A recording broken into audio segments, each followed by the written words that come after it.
What up, man? It's Keep It a Bean, episode 3. I'm here with my dog, my day one, my brother, DJ Chris Costa. What's up, my Smooth. man? What up, What's what up, going what on, up, bro? what up? You in this motherfucker. So, like I said, this is a DJ podcast. You got to keep it a bean on got you. all levels. You know, just tell me, like, tell the folks about you, like, coming up, starting up. Like, how did you end up starting DJing? Started this journey with 2014, bro. Soon as I graduated, HFP, Hollister Price at Lamont on, Memphis native. Really started right when I got out of college. Got into college.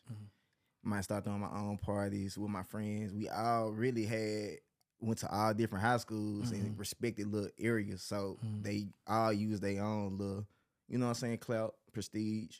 And we all connected in one, and we all started using it. It's one trifold. Yeah. Start throwing events in the city. Turned up.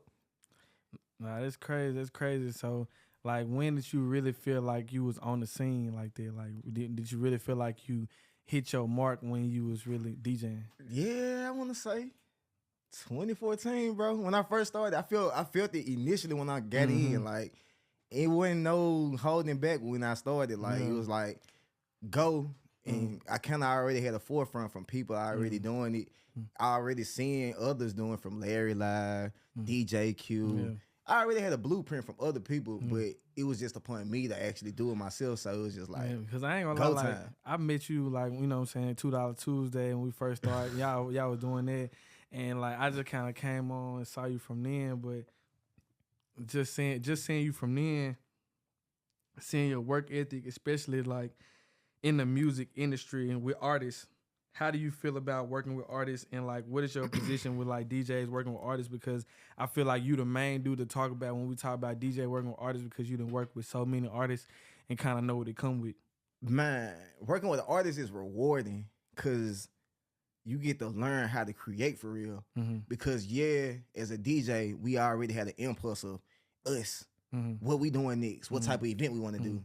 But then when you have to deal with another creative and really merge both creative forces and to create a product and make it look good and make it be like a sufficient, well-nourished thing, they take chemistry, take relationship building, it take time. Like, it ain't just nothing that you just think that's happening overnight. Sometimes you're going to have to have y'all into us and, you know what I'm saying, address it. But all in all, we all going for the same common goal. Yeah. And when was it the first time you worked with your first artist? I can't say my first artist probably, I want to say in 2014. Like when I first started, I really was like locking in with everybody in the city that had their own wave. Like if you had a wave in the city, I was trying to lock in with you like as quick as possible. Like if you had a little cool song buzzing and the city was rocking with it in some sort, I'm trying to tap in with you because I see people rocking with you. So let me kind of get into that foliage so I can, you know what I'm saying, give your salute before you get your clout after the fact. Yeah, because like a lot of times, like we say DJs like have like it's certain type of DJs, you know, we got the bedroom DJ, we got the club DJ, we got this type of DJ, we got the artist DJ. So like when you look at like you from the start, you've been dealing with artists like all the way up to a certain point. Like at what point did it get to the point where like you're on tour with this artist and this artist is taking you to a certain place? What year did that happen? My first tour was like 2019. Okay. With Moneybag Yo, the Word for Orator. It was what? Moneybag Yo, D Moolah, a lot of the endless artists. Yeah. But Moneybag was the headliner. Yeah. And I forget who, it was another person co-headliner with him before he came on. But Moneybag Word for Orator. Yeah. 2019. That was my first time ever traveling city to city, state to state, like in a consistent format. Right. And a lot of people look at that opportunity, you know what I'm saying, like damn, like he traveling, especially with that time for Moneybag, like one of the like biggest artists in the world. And you thinking like that it's one thing, but you also seeing the downside or whatever of it. So just talk about some of the ins and outs, like some of the pros and cons of being on tour. Like it doesn't have to necessarily be with the artist, and that's not what I'm saying. Like with the artist, because we just talking about like your experience on tour. Like what's some of the things that you like? I bet y'all niggas didn't know y'all had to do this on tour. This is the type of person you had to be on tour. You know what I'm saying? Or shit. what came with it, like, on Bro, tour. it's so like there's one misconception about this DJing shit that I think a lot of people got messed up. Like a lot of people think, oh, this shit fun. You're making money, you show to show, city to city, club to club. This shit just a glare. But people don't like the behind the scenes aspect of it and what really go on in this shit. Like, bro, sometimes delay of shit, you know what I'm saying? Sometimes shit might not go as planned. Sometimes, you know what I'm saying, your time ain't go as what you thought you was about to do. So now you gotta like make sure you still have the show still intact. Right. Because regardless of the fact, the show still goes on. Nah, fact. With or without your ass. Like, and a lot of people forget that this show and this shit is showbiz. See, music, you can create, stop, play, replay. But shows, them shit's live, bro. Yeah. You can't go back on the show. Yeah. People going at that moment, and this shit at the moment, you create an experience for these people. So it's just really capturing your moment and making sure you make that. Nah, facts. All in all. Facts. And that shit kind of crazy, like, when you think about it and you keep going on, especially like when you think about being on tour, you're like, damn, like, we on a tour bus with these folks, we really building a bond, building a relationship. And you kind of see that from, like, your first tour being that. And, like, you know, like, you still, like, in the Endless family, like, right now. Yeah. You've been in the Endless family. So it's kind of saying, like, bro, we established a relationship at this point, and it kind of carried on throughout my career being a DJ bro, to that. like, so that continuity. Yes, bro, like, just seeing from over time, from me being in the strip clubs in Memphis to, like, seeing Z-Bo and Head, like, tipping me and shit, bro. To, like, now getting these same calls from Z-Bo and Head, like, tour niggas. Yeah. You know what I'm saying? It's different from in the strip club scene to now you in arenas with this shit. Like, it's like, damn, I built a relationship with these people to where they trust me with the operation of making this shit really flow and go. Yeah. And, like, moving to the A now, like, it's obviously, like, room for a DJ to kind of do more than just DJ. So, like, what are you doing elsewhere, like, down here, like, this kind of establishing yourself now to be more than just a DJ?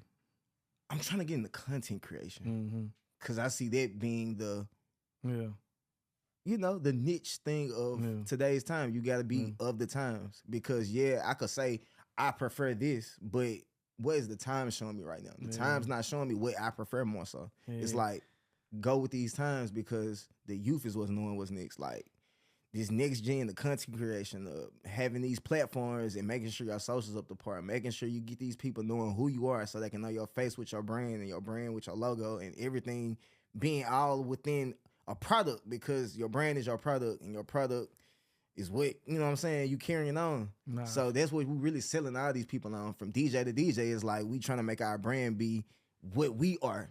Nah, facts. And so we selling people this product that we make the value with.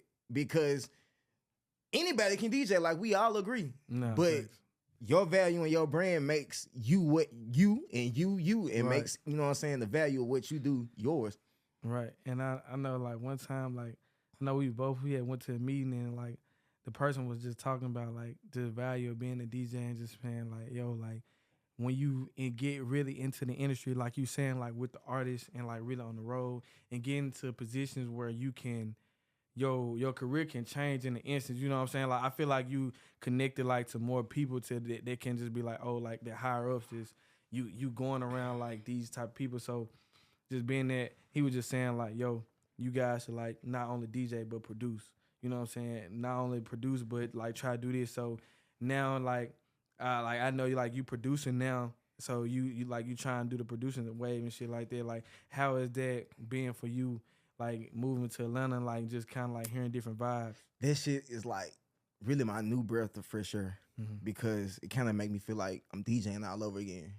It's like I got to sit my ass down. I got to learn this shit. I got to learn these softwares. Got to learn how this shit operates. So it's like DJing all over again. It's like now I'm touching these tunes instead of, you know what I'm saying, playing them. I'm touching them and creating my own sounds now. I already know the knowledge of placing an arrangement, but now it's time to actually produce and me creating them. So it's just really making it a second nature. Right.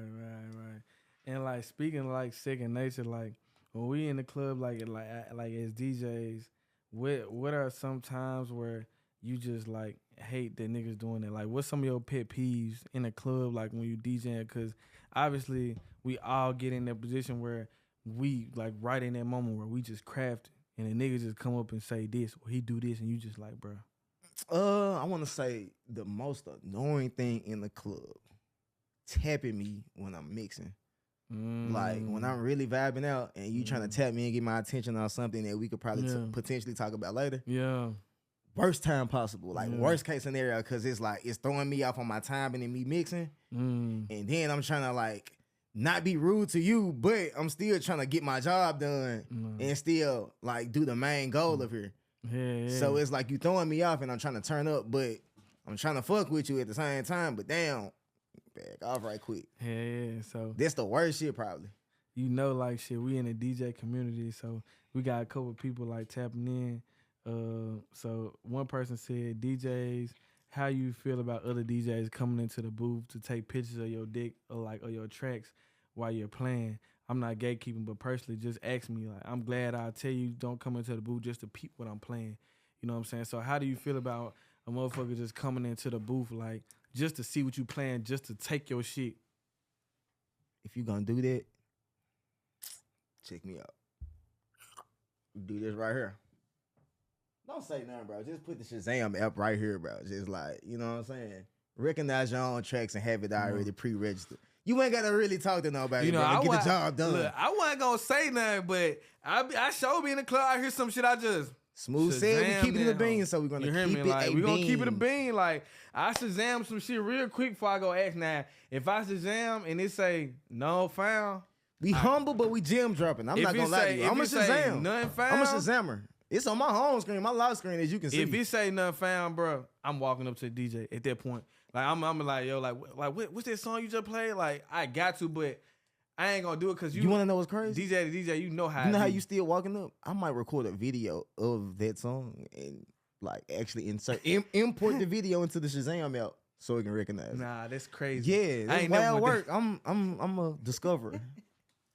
Hey, so like, bro, like we both from Memphis. Like speaking like just a state. Love Memphis, bro. State of hip hop in Memphis, state of like the nightlife in Memphis, like.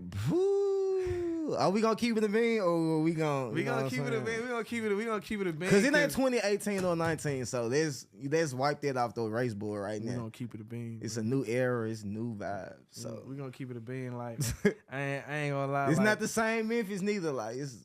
I'm just speaking from an aspect of coming to a different city and like coming from Memphis.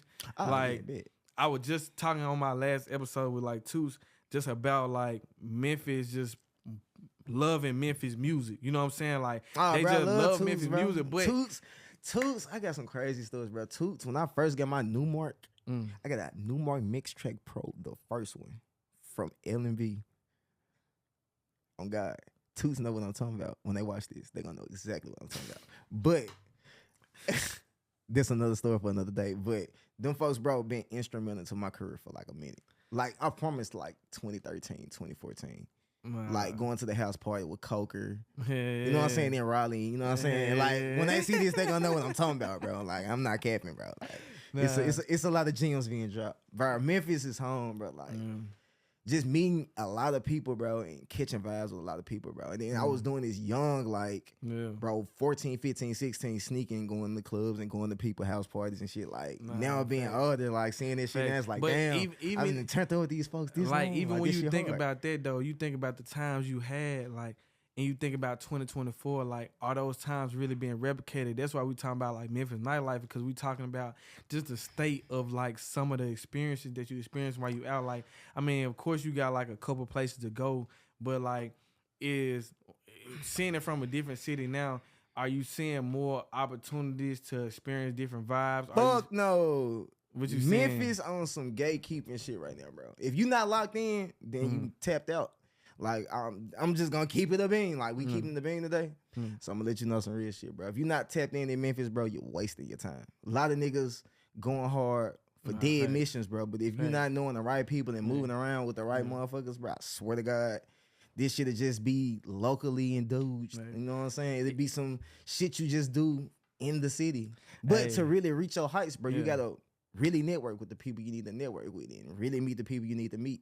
Cause look where, you know what I'm saying, Memphis then took us. Yeah.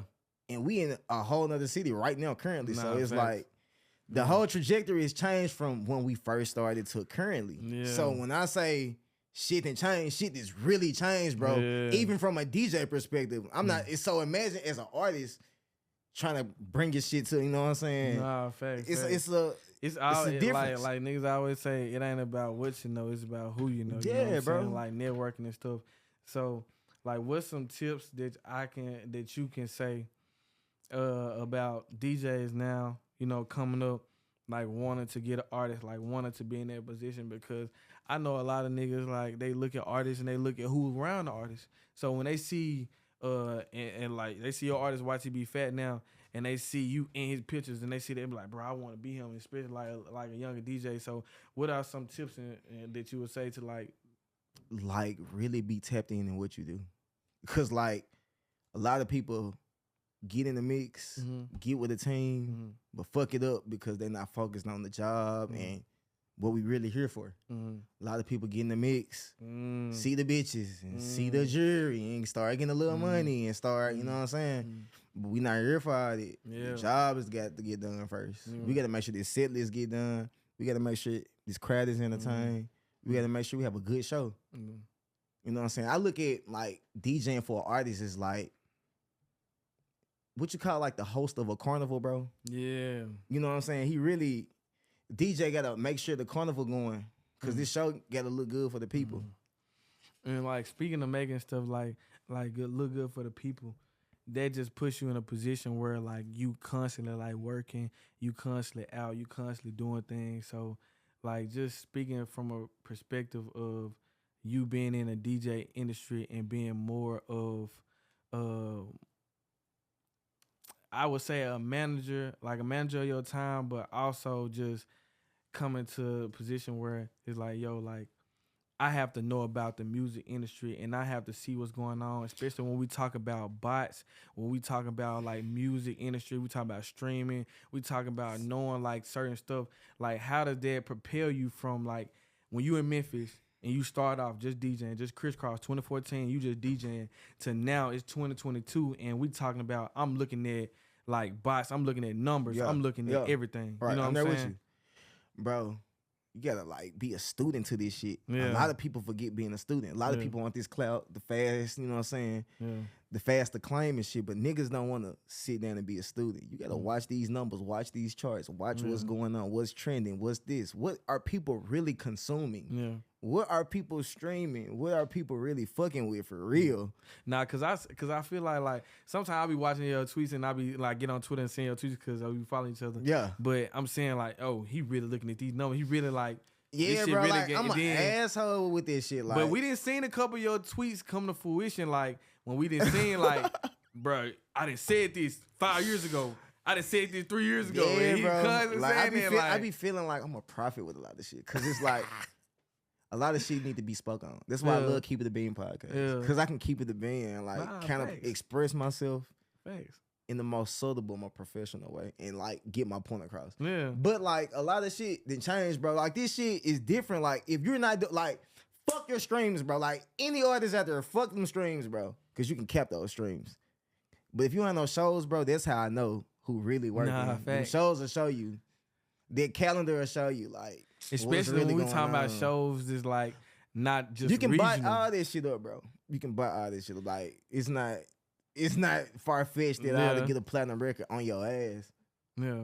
But I bet if you throw a show and see if this shit translating to ticket sales, shit away. That's a whole nother conversation. But like I was saying, like your ticket sales and your shows not regional, they nationwide. Like I feel like it's a big difference too. Like, are you just getting booked in the South or are you getting booked like in different places? I'm not even gonna lie to you, know bro. What I'm saying? Like the South not even a bad thing. Cause if you getting booked on a consistent anywhere, I feel like, bro, if anybody's consuming you and consuming your music and will pay you thousands of dollars just to make your presence be aware to these people in this region, that itself is worth value. Like, facts. People fucking with this man to pay this nigga this much to, you know what I'm saying? Come to their city to do this. That shit is noble. Like that concept alone will show you like, damn, this person is hot. They fuck with him here. They fuck with him there. Look, you know, I gotta keep it all the way 100. Gotta keep it a bean. What's up? Talk to me. What's some of the wildest shit you done seen on tour? Like you just like, yo, like this shit is wild. I got a lot of crazy tour tales, but some crazy shit I seen. This was probably around this time last year. Actually, this when I first started DJing for Fatt. Probably like this was like I want to say in fucking North Carolina. Mm-hmm. I ain't gonna say the particular city, but like. It was like some chicks. I got the video on my phone, but I ain't gonna like entail too much specifics. But like, it was some chicks basically fighting for the attention of Fatt. Like, they was trying to really like be locked in with bro. Yeah. Everybody, all the chicks like drunk and they showing out. Like, everybody trying to show their ass to like get in like where bro ass. Right. Like, whole time, bro. This man ass gone to a whole nother like spot. He not even at the hotel no more. He done dipped off. These chicks like then started fighting and some other shit, trying to think that they about to like meet him in the hotel, but the whole time he gone to a whole nother spot. So like they didn't get kicked out of the hotel. That's crazy. I got the whole shit on my phone. It's crazy, bro. Some sick shit. Like the road is wild. The road is a wild place. I didn't hear the road is wild, bro. Like that shit is wild. So with it being so wild, what is some of your glory moments on the road? Like that you just like, yo. Hey. My glory moments probably like consist of like House of Blues, rocking House of Blues. I done did this shit a couple times now, so it's like, yeah, that's some cool shit. Cause I know like Tupac done did this shit, like a lot of notable performers that I've like fucked with, just on some hip hop shit. I've done this shit. Like House of Blues has been like a noble spot. Only thing I probably like would love to do is like some festival shit. That's like the only missing piece. Some festival and overseas shit. I'm like my only two missing pieces on this DJ shit. Like once I do that, then I feel completely fulfilled. Like, bit. So like, what's something that you want people to know about DJ Chris Card that they may not know? Then they will make. Bro, I love to learn this shit. Like I like to learn, explore, like learning different shit from culturally. Physically, emotionally, just to learn and see and understand some other shit that I probably never would have been aware of. That shit is what's dope to me, like, so I can just know, oh, shit. And then once I experience it, I can really do my own detail on it. That's one thing I want people to know. Because it probably, you know what I'm saying, a lot of people think DJing shit, oh, you like to be in the club, pop all those drinks, smoke. Nah, bro, it's like, I like to do a lot of different shit. Read, write, explore. Like, hey, I ain't gonna lie. Speaking of that, right quick, what's one of the like your drunkest moments in the booth? Like, I ain't gonna say I'm gonna say something relatively cooler. Yeah, man, I had like drunk as a giant, bro. At Echelon. This when I was in the M. Like they had like I want to say it was a costume party. Bro. And I had dressed up as Kanye with the big ass coat and shit. Drunk as hell. And I didn't realize. I'm sitting in the chair in the booth with Jay Brown, Boogie DJ. He right next to me on the left of me, bro. He told me this story like right after this shit happened. Mine like, bro, your ass just dropped. Like, music going on, bro. I go like a zombie in that bitch, like, just. What you mean you just dropped, fool? I'm sitting in the chair, bro. It's like a high chair type shit. Boom! And just get right back up like, damn, I'm bullshit. Look, fool, I ain't gonna lie, fool. That shit was fun, bro. It was fun. What time, fool? My drunkest moment, DJ, I ain't gonna lie, fool. I was on Beale Street, fool. I was at Jerry Lee Lewis. I remember this shit like it was yesterday, bro. I was upstairs DJing. Man, I must have drunk so much, bro. I was slumped on the DJ board, like the music playing, my ass slumped, like I'm deep, fool. Like, bro, nigga woke me up. Hey, time to go. Pack this shit up. I'm like, all right, fool. Pack this shit up. I left my bag, fool. Bro, my nigga had to take me to the crib. So we get to the car, bro.